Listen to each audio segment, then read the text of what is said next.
ದೇಶದ ಹೆಮ್ಮೆಯ ಪ್ರಧಾನಮಂತ್ರಿ ಶ್ರೀ ನರೇಂದ್ರ ಮೋದಿಜಿಯವರ 75ನೇ ವರ್ಷದ ಹುಟ್ಟುಹಬ್ಬದ ನಿಮಿತ್ತ ಹುಣಗುಂದ ಮತಕ್ಷೇತ್ರದ ಮಾಜಿ ಶಾಸಕರು ಶ್ರೀ ದೊಡ್ಡನಗೌಡರು ಪಾಟೀಲ್ ಅವರು ಪಕ್ಷದ ಮುಖಂಡರು ಕಾರ್ಯಕರ್ತರೊಂದಿಗೆ ಅಮ್ಮ ಸೇವಾ ಸಂಸ್ಥೆ, ಸರ್ಕಾರಿ ಆಸ್ಪತ್ರೆ, ವೃದ್ಧಾಶ್ರಮಗಳಿಗೆ ಭೇಟಿ ನೀಡಿ ಹಣ್ಣು ಹಂಪಲ ವಿತರಣೆ ಮಾಡಿದರು. ನಂತರ ಮಾಜಿ ಶಾಸಕ ದೊಡ್ಡನಗೌಡರು ಪಾಟೀಲ್ ಮಾತನಾಡಿ, ದೇಶದ ಹೆಮ್ಮೆಯ ಪ್ರಧಾನಮಂತ್ರಿ ನರೇಂದ್ರ ಮೋದಿಜಿ ಅವರಿಗೆ ಹುಟ್ಟುಹಬ್ಬದ ಶುಭಾಶಯಗಳನ್ನು ತಿಳಿಸಿದರು. ಈ ಸಂದರ್ಭದಲ್ಲಿ ಇಳಕಲ್ ನಗರದ ಬಿಜೆಪಿ ಪಕ್ಷದ ಮುಖಂಡರು, ಕಾರ್ಯಕರ್ತರು, ಮೋದಿಜಿ ಅಭಿಮಾನಿ ಬಳಗದವರು ಉಪಸ್ಥಿತರಿದ್ದರು.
ನಮ್ಮ ದೇಶ ಕಂಡಂತ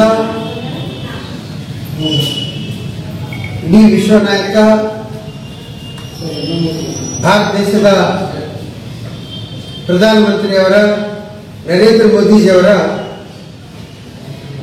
75 ವರ್ಷಗಳು ತುಂಬಿ 76ನೇ ವರ್ಷಕ್ಕೆ ಕಾಲಿರ್ತಕ್ಕಂಥ ಈ ಸಂದರ್ಭದಲ್ಲಿ ಇಡೀ ಭಾರತ ದೇಶದಾದ್ಯಂತ ಅವರ ಜನ್ಮ ದಿನಾಚರಣೆಯನ್ನ ನಾವು ಭಾರತೀಯರೆಲ್ಲರೂ ಅತ್ಯಂತ ಸಂತೋಷದಿಂದ, ಸಂಭ್ರಮದಿಂದ, ಸಡಗರದಿಂದ ಆಚರಿಸತಕ್ಕಂಥ ಸಂದರ್ಭದಲ್ಲಿ ಇವತ್ತು ನಾವೆಲ್ಲರೂ ಮಾನ್ಯ ಪ್ರಧಾನಮಂತ್ರಿ ಶ್ರೀ ನರೇಂದ್ರ ಮೋದಿಜಿ ಅವರಿಗೆ ಹುಟ್ಟುಹಬ್ಬದ ಹಾರ್ದಿಕ ಶುಭಾಶಯಗಳನ್ನು ಇವತ್ತು ನಾವು ಈ ಸಂದರ್ಭದಲ್ಲಿ ಕೋರುತ್ತೇವೆ. ನಮ್ಮ ಕ್ಷೇತ್ರದ ಮಹಾಜನತೆಯ ಪರವಾಗಿ, ನಮ್ಮ ಭಾರತೀಯ ಜನತಾ ಪಕ್ಷದ ಎಲ್ಲ ಕಾರ್ಯಕರ್ತರ ಪರವಾಗಿ ಅವರಿಗೆ ಹುಟ್ಟುಹಬ್ಬದ ಹಾರ್ದಿಕ ಶುಭಾಶಯಗಳು.